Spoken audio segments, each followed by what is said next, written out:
Hey all, Renee DeVersal here. Welcome to our very exciting primary care POCUS EduCast. We knew this one's gonna be a little bit different. It's really hard to get three very busy primary care providers together at the same time. Not to mention, as you will hear, we were back here in Florida visiting Dr. Rodriguez's clinic. So we decided to pre-prep and record this all together. Thank you to everybody who submitted questions on Twitter.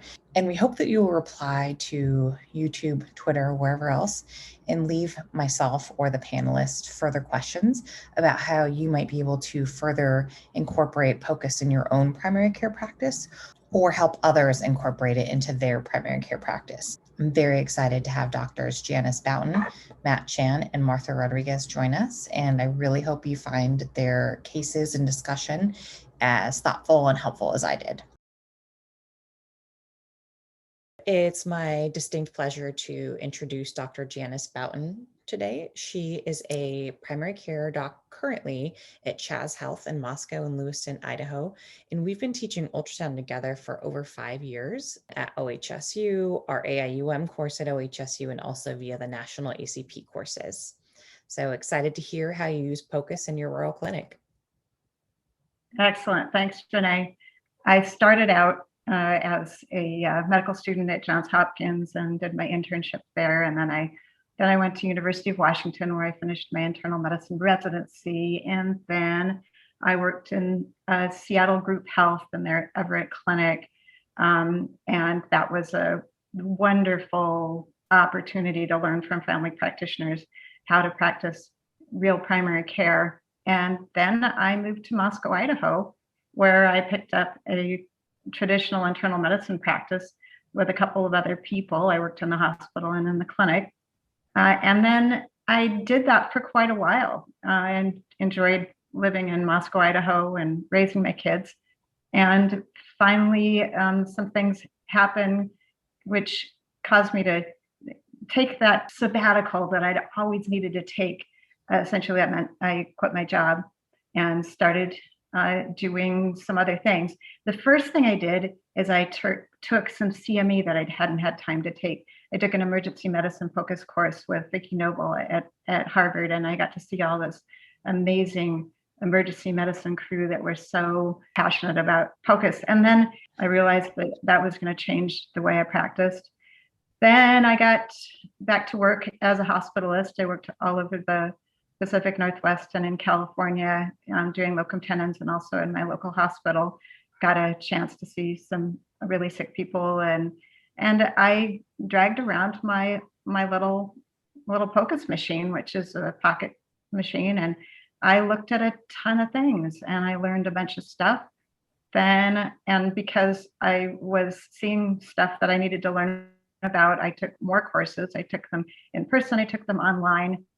Eventually found out about a mini fellowship at UC Irvine with Chris Fox. That was great. And then I managed to get hooked up with various projects that went to Africa and then to Renee and some other folks who got me hooked up with teaching domestically.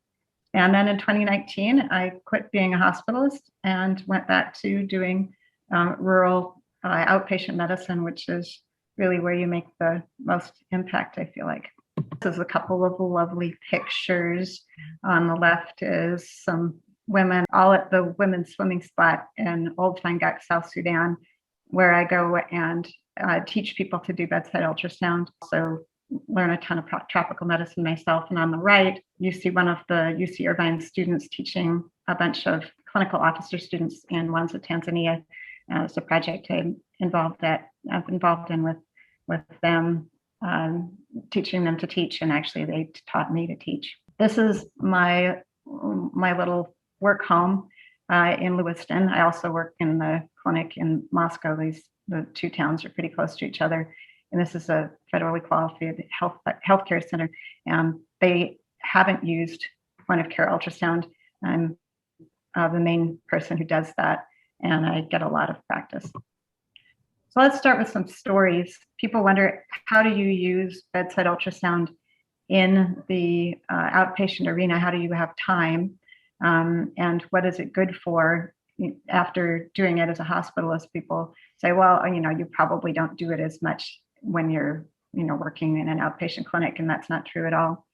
The first patient who I'm going to talk to you about, I'm still seeing. I see him relatively regularly, though he's not near as sick as when I first met him.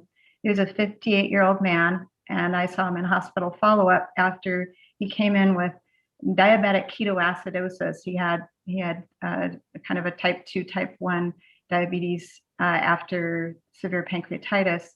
And he also had developed severe congestive heart failure from methamphetamine abuse.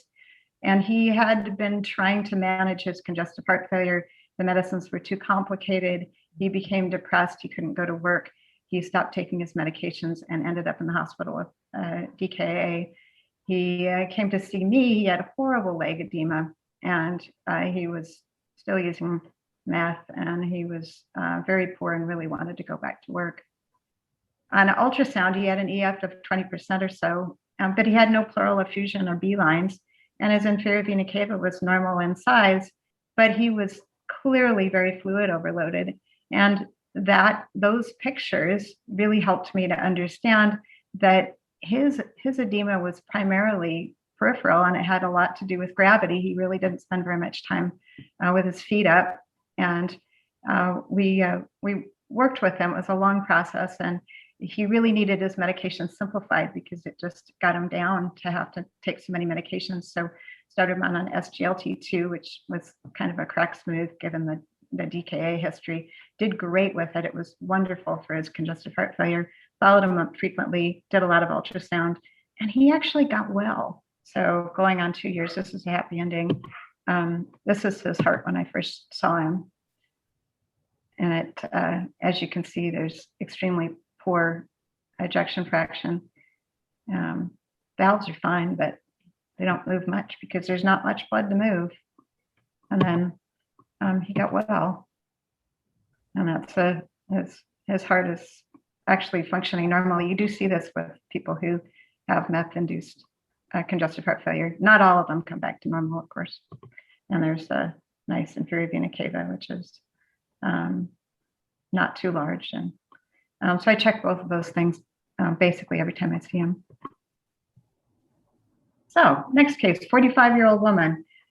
She comes in and follow-up of an emergency room visit for an asthma exacerbation. And like a lot of these people who come after an asthma exacerbation, they didn't actually get fixed in the ER. They got sort of patched up. So she's still wheezing. She's finishing her prednisone course. She's using her rescue inhaler frequently. And so as a person who does ultrasound, I'm wondering, is this really her lungs? And sure enough, it is really her lungs. There's a normal heart. I don't see any pneumonia. Check her abdomen for fluid and kidneys for hydronephrosis or anything else that might be contributing. Nothing to see, but she's complaining of some upper respiratory symptoms. So I do a maxillary sinus ultrasound. And that's something that the outpatient folks do, the inpatient folks don't do. It's amazing. You can actually see through the very thin bone of your maxillary sinuses. And I noticed that she had sinusitis. So on this left side, you can see, so there's a subcutaneous tissue. That's the anterior part of her maxillary sinus.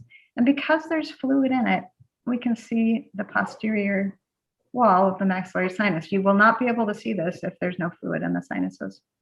And the way you do it is really, really easy. You just take your linear transducer, and I mostly just fan through in the horizontal direction.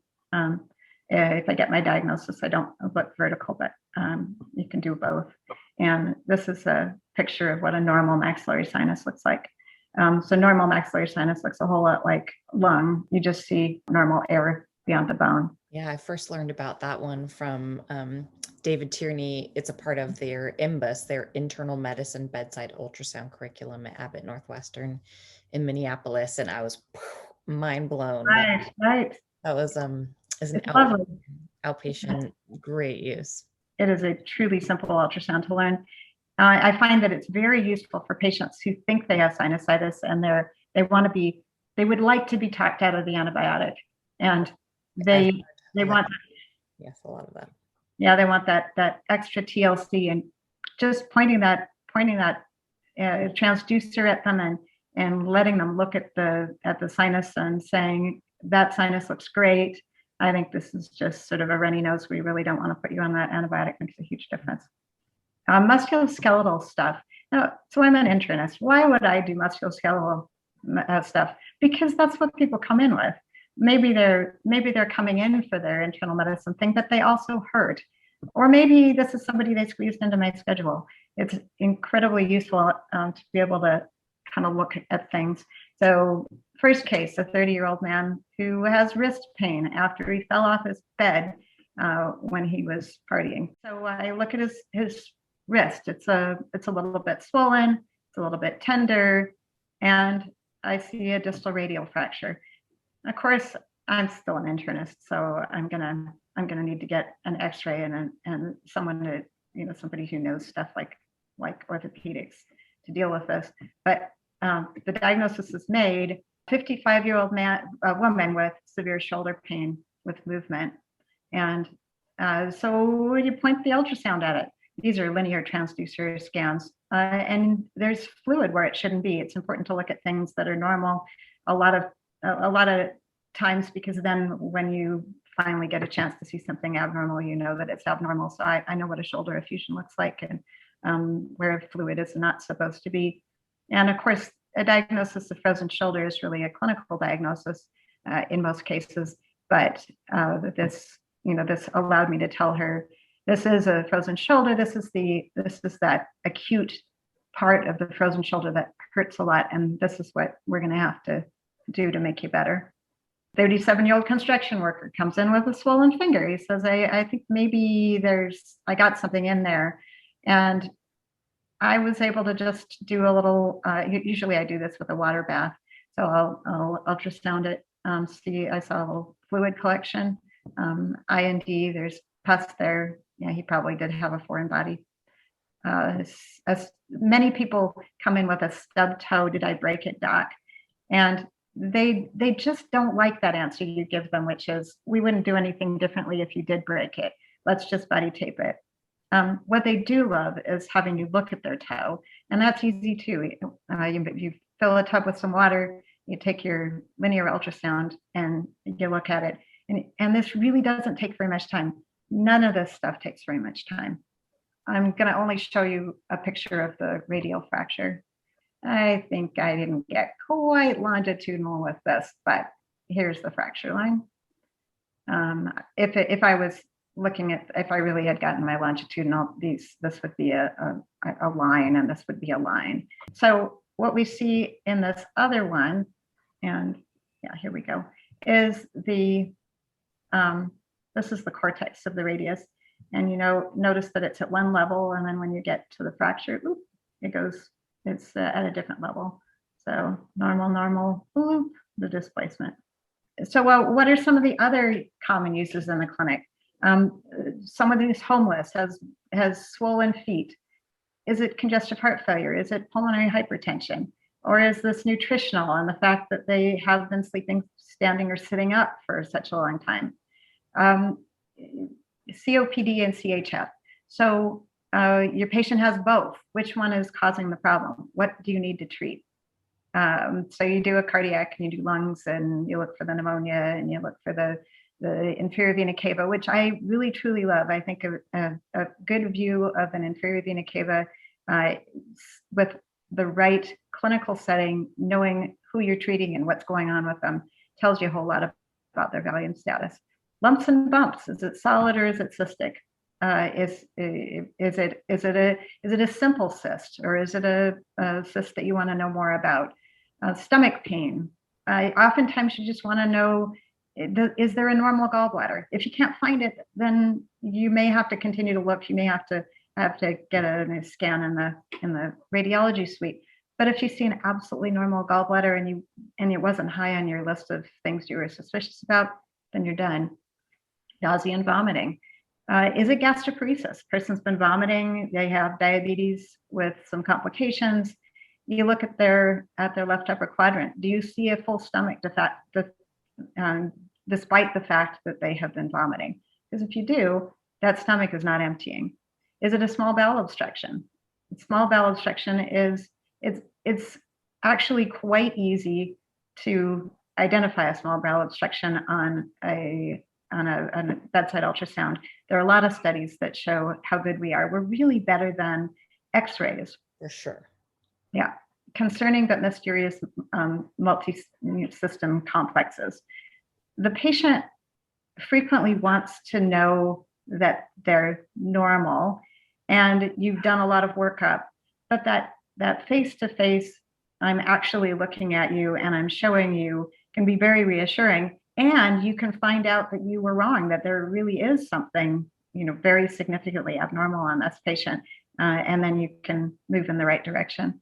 Renal failures. Oftentimes those patients that have, that you're following their creatinines and the creatinine goes up, and you know that you should send them for an ultrasound to rule out obstruction, but you're positive they don't have obstruction, but you realize, but you feel like you just ought to, but you can do a bedside ultrasound and you can find out if there's any obstruction. And urinary incontinence. Are they full or are they empty? Is this this guy with prostatism who's urinating every hour? Is it because his bladder is a liter and he's just peeing the top off of that? Or is it because he has a small irritable bladder, in which case he needs a totally different drug? Also, yeah, bladder pathology. I found bladder cancers that I wasn't suspecting, and oftentimes, if you identify those before there's hematuria, then you can save a person's life. So that's Idaho right there. So thank you for listening. I recommend anybody in the clinic to get good at POCUS and just do it. It's not gonna wreck your routine, and you're gonna make yourself and your patient so much happier. I love it. Those are fantastic and very, very, very relevant cases. Thank you for that. All right. Well, next, it is my distinct pleasure to introduce Dr. Matt Chan. Matt is one of our family medicine colleagues here. He's an assistant professor of medicine at OHSU, and he practices full spectrum family care at the Scappoose Rural Health Center, which is a little bit north of here.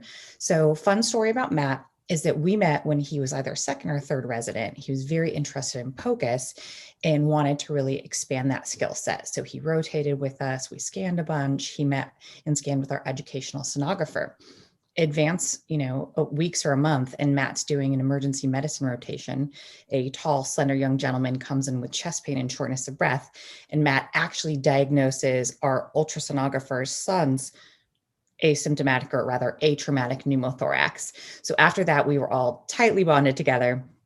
And Matt is now a part of our OHSU POCUS group.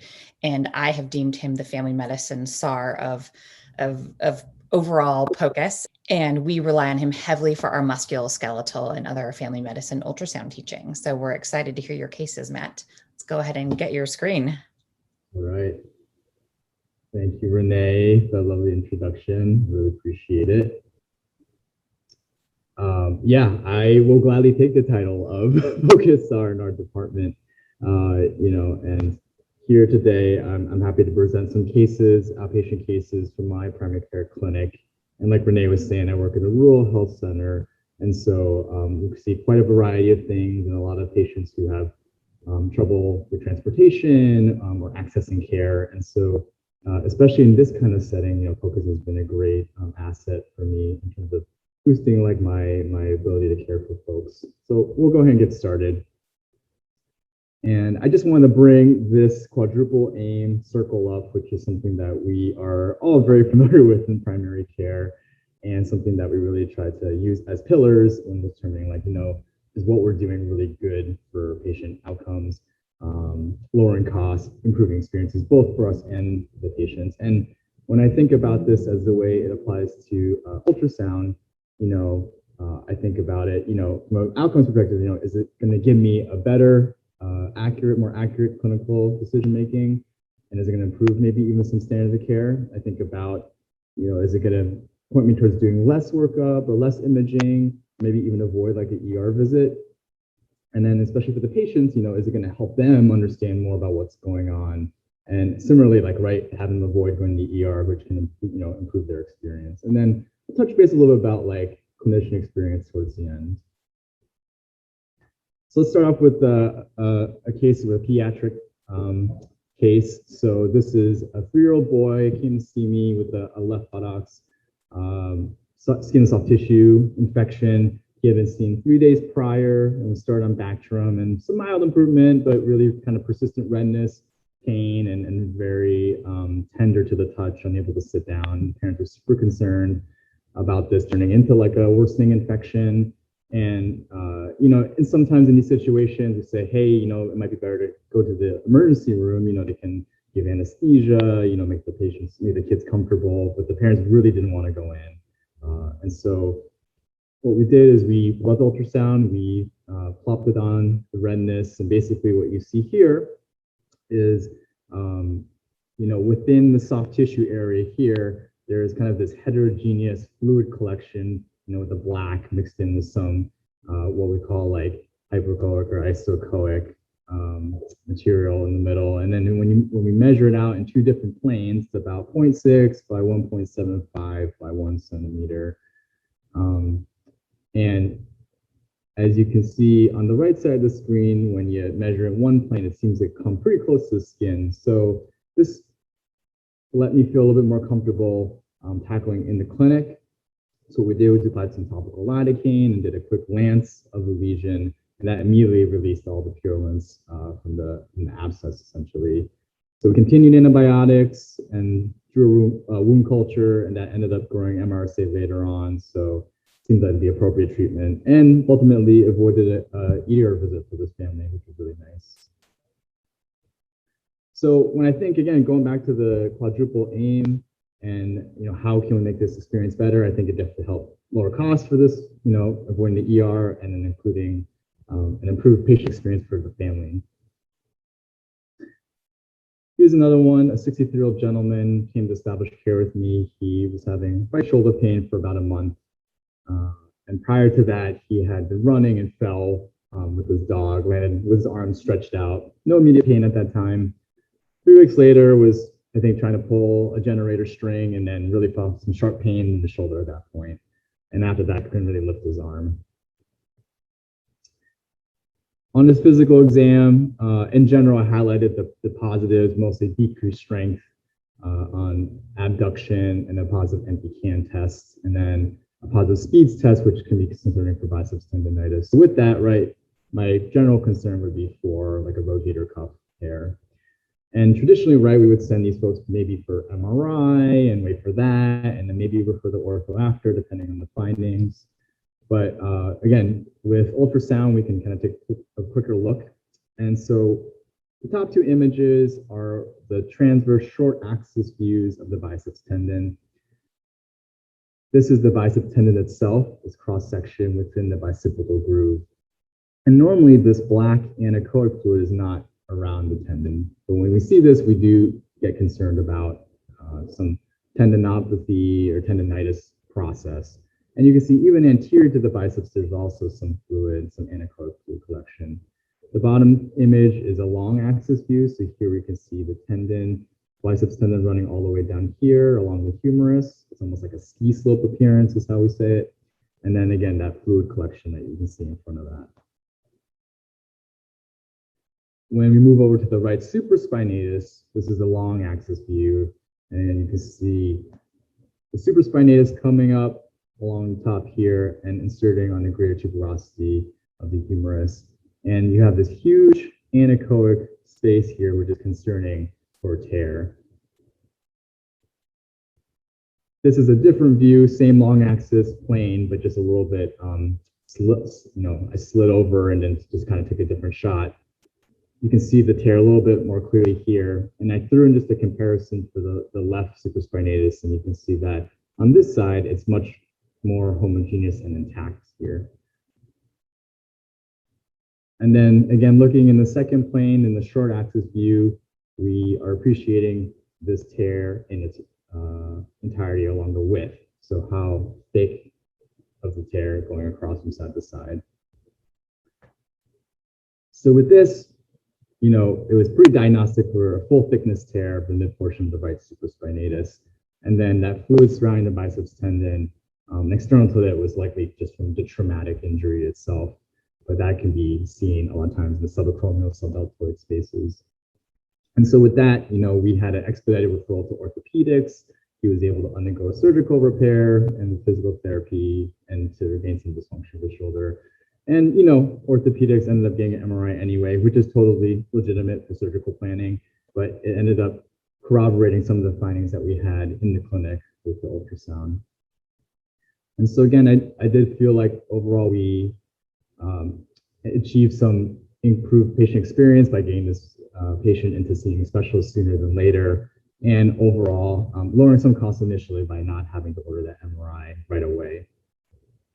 So then when we look at some of the evidence for musculoskeletal ultrasound, for at least looking at the rotator cuff, this table here comes from a Cochrane review. And basically, if you look at the differences between the sensitivity and specificity for musculoskeletal POCUS versus MRI, it's actually fairly comparable, at least for full thickness rotator cuff tears and calcific tendonitis. Maybe a little less so for partial thickness rotator cuff tears. But in a way, this is another example of how point-of-care ultrasound can even augment and improve our physical exam. And just as a comparison too, right, we teach a lot of this stuff to our learners, our med students, our residents. But when you examine sensitivity and specificity for MSK exam, it's actually pretty bare to weak sometimes in terms of all the special testing. And so again, I think, using ultrasound to help with your diagnostic accuracy can be a big boon in primary care. And here we have a 57-year-old guy, history of metastatic esophageal adenocarcinoma, no mets in his liver, as well as some aortic nodes. And he was already on hospice actually, but unfortunately had the complication of just like tense abdominal ascites from the liver failure. And towards the end of his life was causing significant amount of pain, compromising his breathing as well. And he was pretty adamant, along with his surrogate decision maker, that they really didn't want to go back to the hospital if they could. So with a little bit of pre-planning, we were able to do this ultrasound in clinic. And what we're seeing here on the inferior part of the screen, this is all bowel. All this ecogenic stuff down here is just bowel. And then all the black anechoic fluid above it is ascites. And I threw in both the right and the left upper quadrant. And this is a really large amount of ascites. And so we made the decision to try to perform a palliative therapeutic paracentesis, which was really nice. And so with this, we used the ultrasound, again, both for marking to make sure we had a good pocket, as well as corroborating needle placement. And we were able to get about 4 liters off of the acidic fluid, which helped tremendously with both his pain and his breathing. And so in this way, avoided another unnecessary hospital visit, which was very consistent with his goals of care. And I think again, consistent with the goals of care, the patient ended up dying at home. And then lastly, here we have a 45-year-old gentleman here with a right-sided thoracic back pain, also complaining of like some pleuritic type of symptoms. His story was that he was hunting a week ago before his clinic visit and just felt a sudden like knot in his back. And then the day after that had some sharp pain in the middle of his right back. Went to urgent care. They diagnosed it as a right-sided back sprain. Continued to have the pain, which persisted, and then again he was in the clinic. It felt a little bit, weird, this kind of the sudden like MSK back sprain without a real trigger. I put the ultrasound on his back. What we can see here, this is using a curvilinear probe, by the way. And what we're looking at here is the liver on the right. This bright white line curved here to the diaphragm. And then usually if it's just normal lung, you would just see a lot of gray because it's just air. But instead, we're seeing what we call like a complex pleural effusion. A normal pleural effusion would just kind of be black. It's entirely black, like we saw with the acidic fluid. But here we have, again, some heterogeneity, some ecogenic stuff within that fluid. And so that was concerning for, either like an infection or something else like that. This guy was a different story. We sent him straight to the ER, and he got diagnosed with like a basically complex right pleural effusion. He got a thora, and then over his hospital stay, the formal diagnosis was a necrotizing empyema. So he had a VATS and a deportication, and then it was kind of unclear what happened. It was not malignancy. So there's some postulation that maybe he had like a pneumothorax and then developed like a pneumonic effusion and then empyema with that. So again, I think as an example of a case where things didn't really add up, and using ultrasound, we were able to kind of change our clinical course for this person, and then providing him the immediate care that he needed. So ultimately generating a better outcome for him and a good experience. And one thing I didn't mention too is that, I ended up luckily seeing him for follow-up. He wasn't my patient, but I ended up seeing him for follow-up anyway. And he was just, very satisfied, very grateful with the outcome. Something that's also gratifying for us as clinicians. So lastly, I just want to kind of touch base on the improved clinician experience. And this is true for basically all types of ultrasound that I end up doing, and has really helped me appreciate medicine again. People ask me, hey, like, why do you do all this ultrasound stuff? Like, can't you just send them for an ultrasound?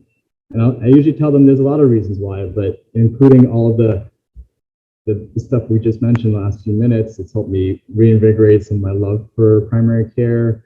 Definitely revived a lot of my anatomy skills that had kind of gone dormant, I would say, in the last few years. And I think really touch upon again that concept of laying of hands, where we connect with patients in that personal way. A lot of folks also ask, well, I only have so much time in primary care. I got 15, 20 minutes with the patient. I want to make sure it's something that's really going to help. And so I would say that, again, this has been studied numerous amounts of times now for primary care, and for different exams, from looking at the heart, IVC, checking for pleural effusions, looking for pulmonary edema, screening for AAA. These are things that can really help increase your diagnostic accuracy. And in terms of training requirement, doesn't need as much time as I think people think it does. And when they've looked at how long does it take to actually perform some of these exams too, it varies depending on the organ, but in general, like once you have enough competency, a lot of these exams can be performed, less than 10 minutes most of the time. And then finally too, financial considerations is always important. This is, again, just a sample payment sheet that it's not universal, depends on what institution you work at, but gives you a sense of maybe what some of the reimbursement rates are like. So for folks who are trying to find some financial leverage with their institution, a nice way to start is by looking at the most common procedures that you do, or maybe thinking about what the most common ultrasound exams you might do in your clinic, and then trying to estimate, what that return on investment would be. So here's a couple for just, general point of care ultrasound studies. Here's some procedural codes. And then next there's some MSK stuff, soft tissue, pelvis if you're doing like OB or GYN stuff. One that we probably underutilize is a AAA screen, which is definitely recommended in primary care as well. So I just want to say a big thanks to Renee Ruthdahl and the Vave team for inviting me and chatting about POCUS and continuing to be advocates for this specialty. Thanks, man. Those were fantastic cases, and I think very much highlight the diversity and breadth of ways that you can affect your patients with POCUS. Okay, everybody, it is my extreme pleasure to introduce Dr. Martha Rodriguez for our third Vave Primary Care POCUS EduCast speaker. So interestingly, we met Dr. Rodriguez when she'd filled out one of our online reservation or interest forms. Jay, our VP of sales, happened to be in the area, stopped by her clinic, and I'll go more into her background, but so Jay stopped by her clinic and immediately emailed myself. Our product team was like, you guys have to go talk to this doctor.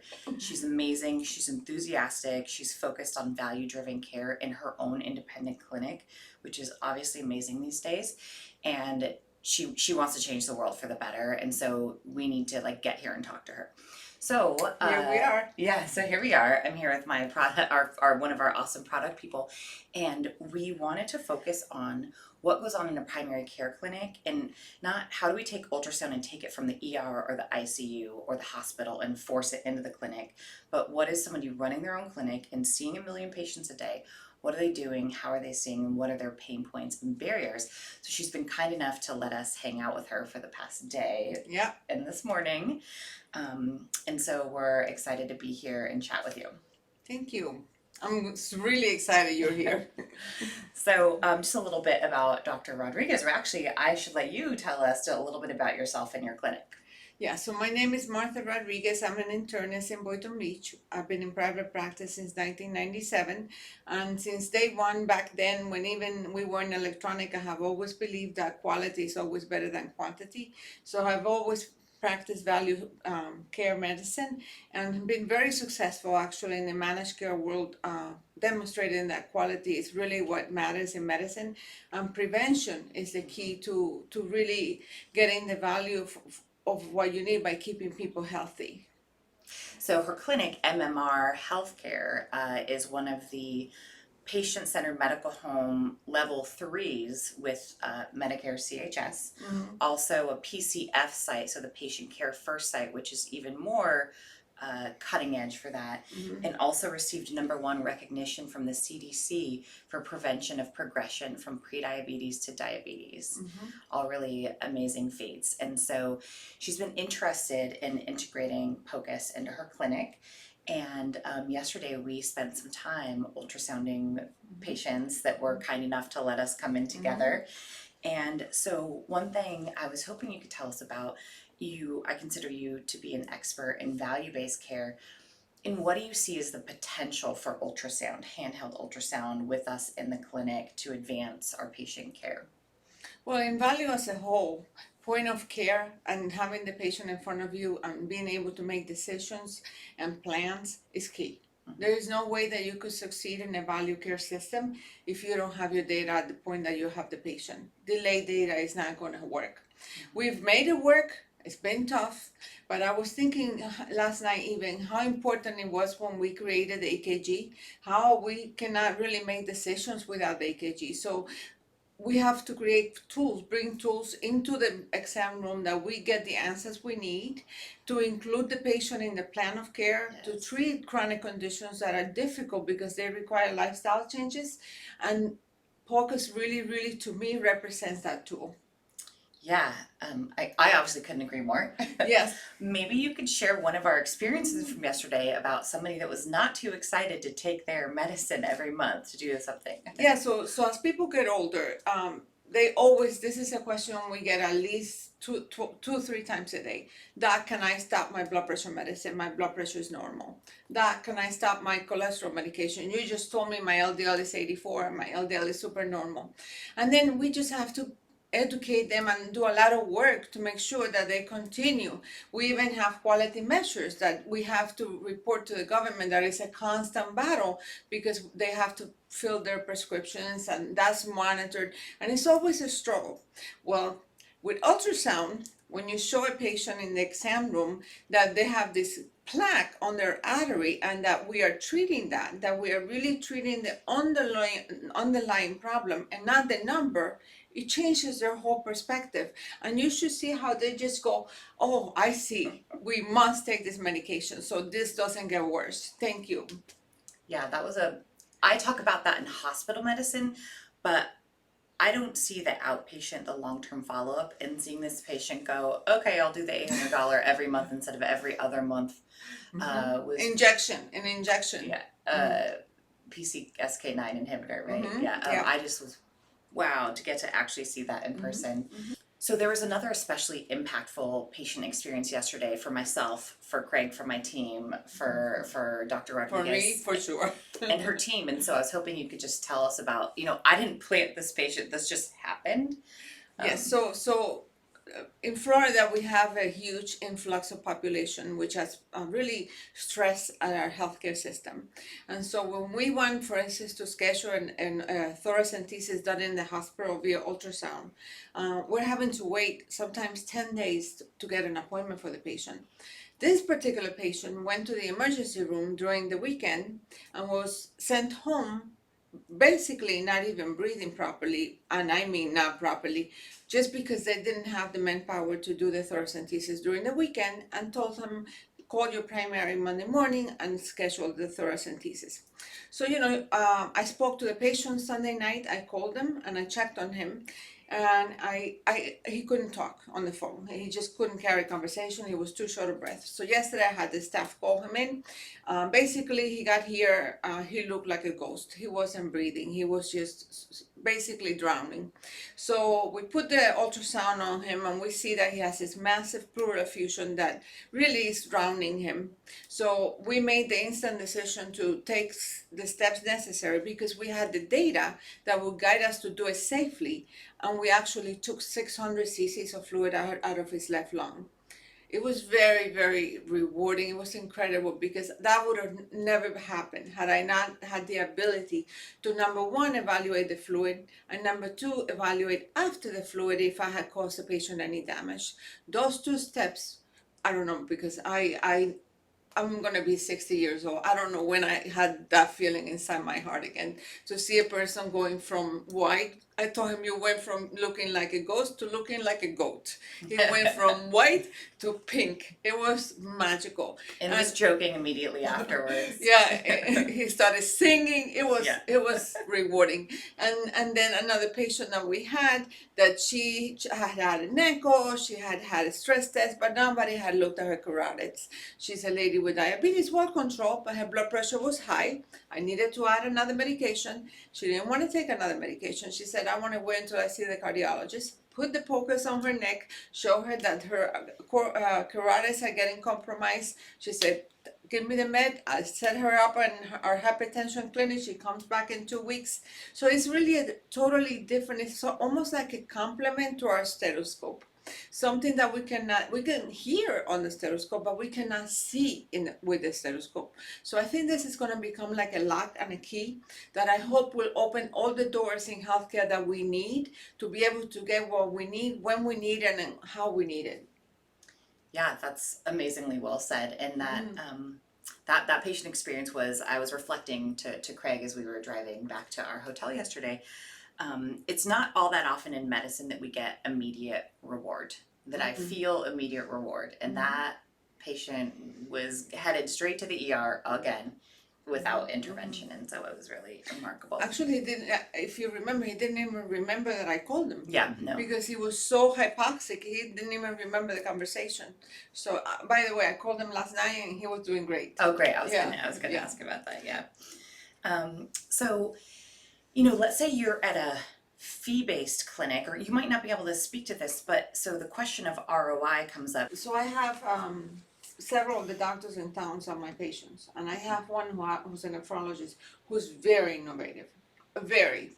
So I brought him to see the butterfly, and for a nephrologist, I think this is endless, the amount of stuff they can get.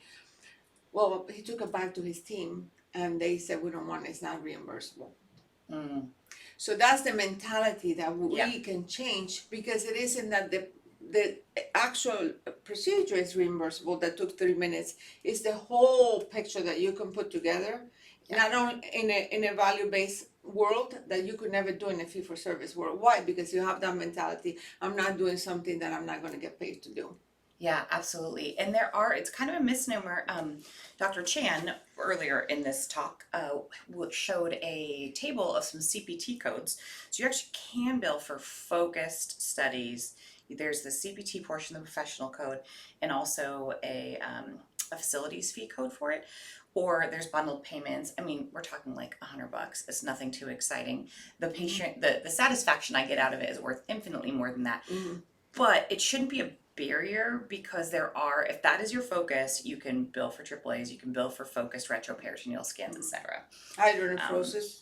Yeah, exactly. So, again, I think we're making the argument that it adds so much value. And if you're only focused on the ROI, the financial ROI, the argument is there as well. How about, so yesterday, that was hard. That patient, came in super sick and ran behind. What do you think about time in the clinic, and how do you think we can try to better fit this in, or better make ultrasound something that we can fit in for you into your very tight visits? Yeah, so I think these components are going to make that happen. So going back to the example of the EKG, most of our training and medical school career and residency was dedicated to learning how to read EKGs. So it wasn't a 2-day session. So I think education is key. Education is key. If we bring this tool into the exam room, the physician has to be able to use it properly within minutes or seconds. So I think education is key.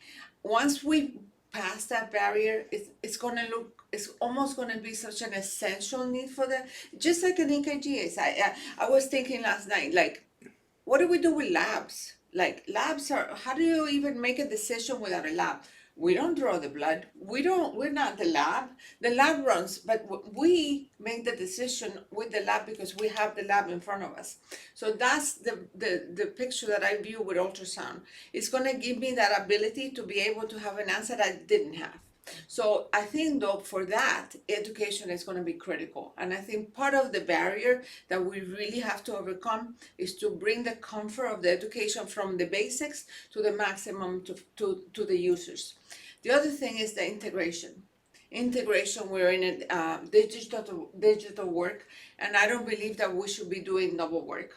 So integrating the equipment with the EHR is key. It's key because we don't want to have to be duplicating data that's already there. So all of those steps will take us to the point that I think time is not going to be an issue, because the value of the answer is it's like anything else. The benefit outweighs the risk by far.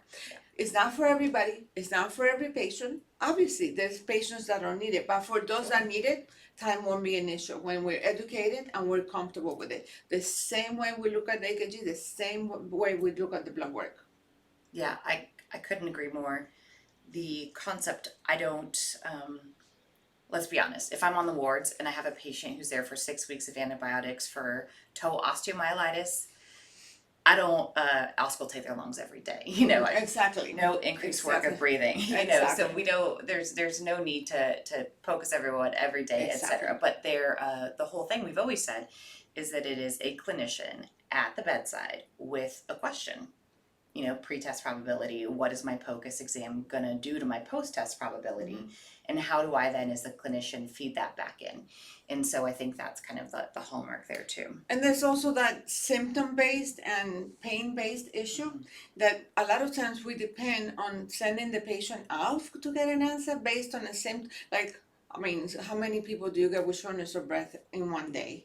Just being able to get an answer then, symptom-based is critical. And then pain-based, when somebody has pain in a big abdomen and you say, where is this coming from? To be able to look in seconds and get an answer like that. So if we look at it in that way, based on the approach and how we get there, I think the role is going to be critical when it's needed. Yeah. And I think one final question is, how would you recommend they start? So you're involved in ACP, you're involved in the county medical society or the state's Well, I'm the secretary of the board of directors of the Palm Beach Medical Society. So, so my goal, actually, my dream is, I'm online to become the president in 22. So my dream is for the class of 22 in the local medical school, hand them a probe to be able to use it from day one as part of their clinical experience. I think it's like, when you give a child a potty training, you start from the beginning. And I think when we do that, it's going to be easier to introduce it into the culture because they're going to be the ones, they're innovative. How I have done it, I look at a lot of videos, I do a lot of studying. But it's harder. It's harder because you don't have the everyday tutoring in front of the patient. But I think if we introduce it into training, I think that's going to change the culture completely. Yeah, I agree. Any last reflections or thoughts for anybody watching that maybe is pre-contemplative about POCUS in primary care? Don't be afraid. Don't be afraid, because like anything else, the first day that you see a patient, your knees are shaking. But like anything else, it's something you have to overcome. I mean, computers. Look at computers. When I went to school, there was no computers.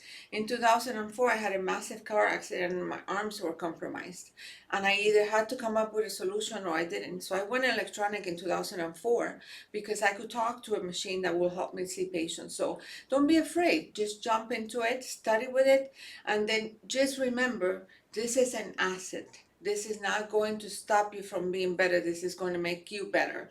So I think jump into it, learn from whoever you can reach out, get on Twitter. The amount of information and enthusiasm on Twitter and social media is incredible, and it's almost contagious, and you will see that this is really an asset.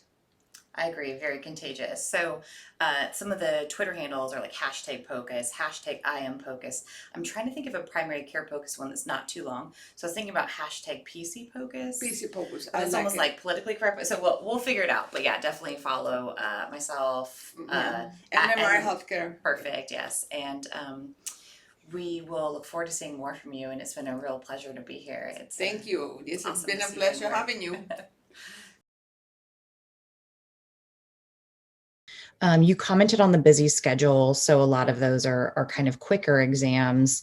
But someone could push back and say, well, if it's 8 minutes, which is less than 10 minutes, to do a lung ultrasound and I have a 15-minute visit, how is that going to work? And it's okay if you don't have an answer. I'm just curious. I don't have a magic bullet per se, Yeah.